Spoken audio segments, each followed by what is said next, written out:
Hi everyone, welcome to Rosman Edu TV. Right now you are watching Learning English with Miss Rosie. Saya Miss Rosie dan saya akan mengajarkan kalian tentang idiom. Idiom dalam bahasa Inggris adalah ungkapan yang maknanya tersirat atau tersembunyi. Kalau dalam bahasa Indonesia, kita bisa menyebutnya seperti kata kiasan atau perumpamaan. Misalnya nih, ada yang bilang, I'm really tired. I want to hit the sack. Artinya, saya sangat capek. Saya ingin memukul karung. What? Masa orang lagi capek kok malah mau mukul karung sih? Coba perhatikan deh, hit the sack kalau diartikan secara harfiah kan emang artinya memukul karung. Tapi apa benar emang dia mau mukul karung? Atau ada arti lain ya? Nah, ungkapan seperti hit the sack ini adalah salah satu idiom yang sering digunakan para native speaker. Mereka sudah biasa mengucapkan idiom dalam kehidupan sehari-hari. So, kalau misalnya kalian bisa berkesempatan ke luar negeri atau berbicara dengan mereka, jangan sampai kalian bingung ya. Nah, kali ini Miss Rosie akan berikan 10 idiom yang biasa digunakan oleh native speakers. Let's check it out. Yang pertama, a piece of cake. Kalau kita artikan secara harfiah, artinya adalah sepotong kue. Namun kalau dia merupakan idiom, artinya bukan itu ya, melainkan gampang banget atau sangat mudah. Coba kita perhatikan dialog berikut ini. Hi, how was your exam? Hai, gimana ujianmu? It was a piece of cake. Ujiannya gampang banget. Jadi kalau kalian mau bilang bahwa sesuatu itu gampang banget, kalian bisa menggunakan idiom a piece of cake. Next, kill 2 birds with 1 stone. Membunuh 2 burung dengan 1 batu. Namun idiom ini mempunyai maksud menyelesaikan 2 hal atau melakukan 2 hal hanya dengan 1 tindakan atau 1 cara saja. Perhatikan dialog berikut ini. The cost of living is rising recently. That's why I decide to go cycling to work. Biaya hidup meningkat akhir-akhir ini. Itulah kenapa kuputuskan untuk bersepeda ke tempat kerja. That's great! It's like you kill 2 birds with 1 stone. It saves money and gives you some exercise. Nah, maksud wanita ini adalah laki-laki tersebut telah melakukan 2 hal, yaitu menghemat uang dan sehat karena olahraga hanya dengan 1 cara, yaitu bersepeda ke tempat kerja. Idiom selanjutnya, you can say that again. Arti harfiahnya adalah kamu bisa bilang itu sekali lagi.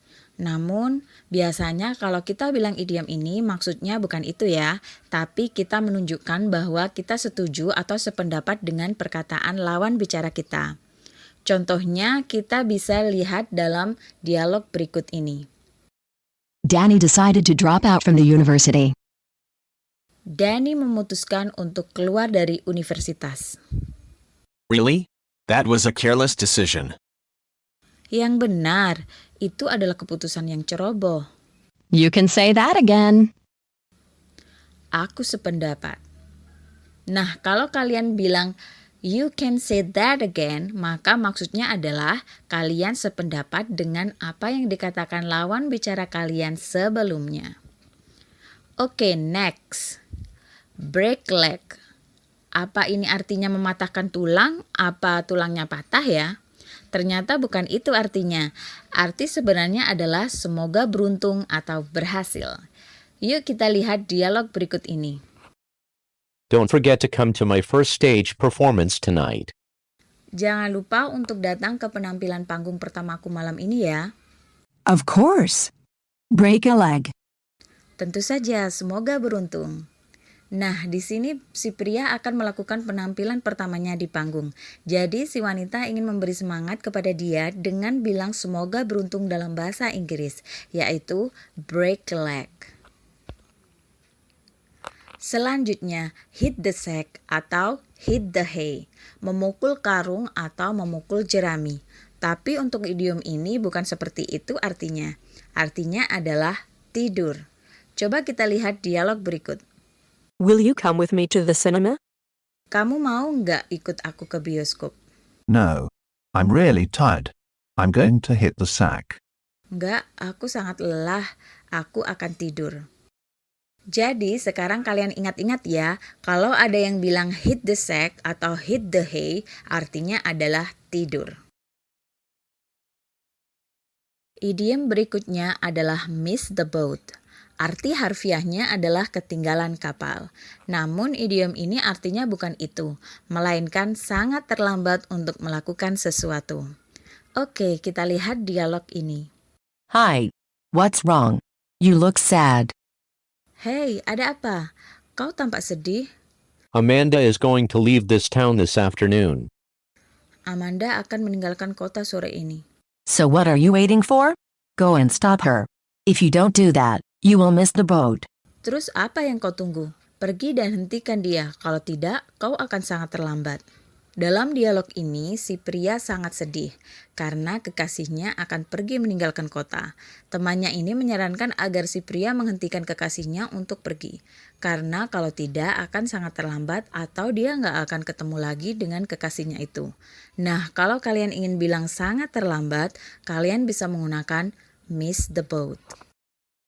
Next, pull yourself together. Nah, idiom ini akan sangat aneh kalau diartikan secara harfiah.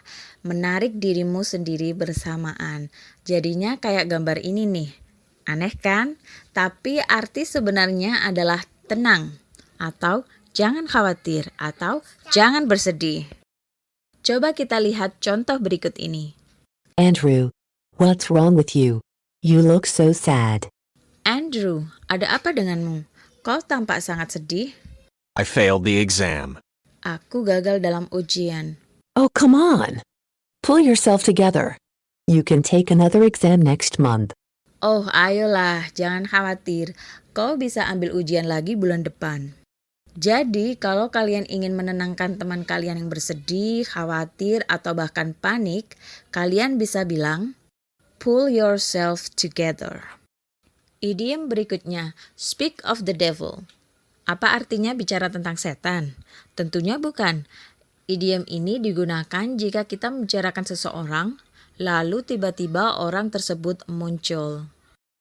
Coba kita lihat dialog berikut. Did you hear what happened to Susan yesterday? Kamu dengar nggak apa yang terjadi dengan Susan kemarin? No. What happened? Nggak, apa yang terjadi? She got accident. Dia kecelakaan. Oh, speak of the devil, here she comes. Nah, itu dia datang. Yap, jadi ungkapan speak of the devil ini sebenarnya sudah ada dari dulu. Ungkapan ini terinspirasi oleh kepercayaan orang zaman dulu, yaitu kalau kita bicara tentang setan, maka setan akan mendatangi kita. Tapi ini hanya perumpamaan aja ya, bukan berarti kita menganggap orang yang kita bicarakan itu seperti setan. Kalau di Indonesia kita sering bilang, wah panjang umur, kalau hal seperti di dialog tersebut terjadi. Jadi kita bisa menggunakan speak of the devil untuk mengganti wah panjang umur tadi ya, karena fungsinya juga sama. Oke, next, call it a day. Kalau yang ini apa ya artinya? Masa artinya menyebut itu sebuah hari? Ternyata bukan itu makna sebenarnya loh, melainkan berhenti. Maksudnya berhenti untuk melakukan sesuatu. Kita bisa lihat contohnya di dialog berikut. I think we have done enough work today. I'm really tired now. Let's call it a day. Saya rasa kita sudah cukup bekerjanya hari ini.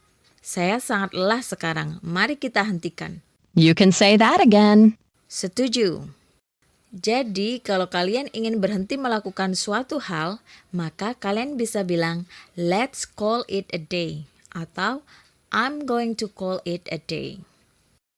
Idiom selanjutnya adalah when pigs fly. Arti harfiahnya adalah ketika para babi terbang. What? Nggak mungkin kan kalau babi bisa terbang? Yap, memang arti atau fungsi sebenarnya dari idiom atau perumpamaan ini adalah untuk bilang bahwa suatu hal itu tidak mungkin terjadi. Coba kita perhatikan dialog berikut dan situasinya. Situasinya adalah ada tetangga yang setiap malam selalu memainkan musik keras. Why can't our neighbor keep quiet? They always make a noise every night. Kenapa sih tetangga kita nggak bisa diam? Mereka selalu bising tiap malam. They will keep quiet only when pigs fly. Mereka bisa diam itu nggak mungkin terjadi. Yap, jadi kalau kalian ingin mengungkapkan bahwa suatu hal itu tidak mungkin terjadi dalam bahasa Inggris, kalian bisa menggunakan when pigs fly. Nah guys, itu tadi 10 idiom yang biasa digunakan oleh para native speaker. Jadi hafal dan pahami baik-baik ya, jangan sampai kalian bingung atau salah dalam penggunaannya. Kalau kalian ada pertanyaan, silahkan komen di bawah. Oke, thanks for watching. Sampai jumpa di video kami berikutnya. Bye-bye.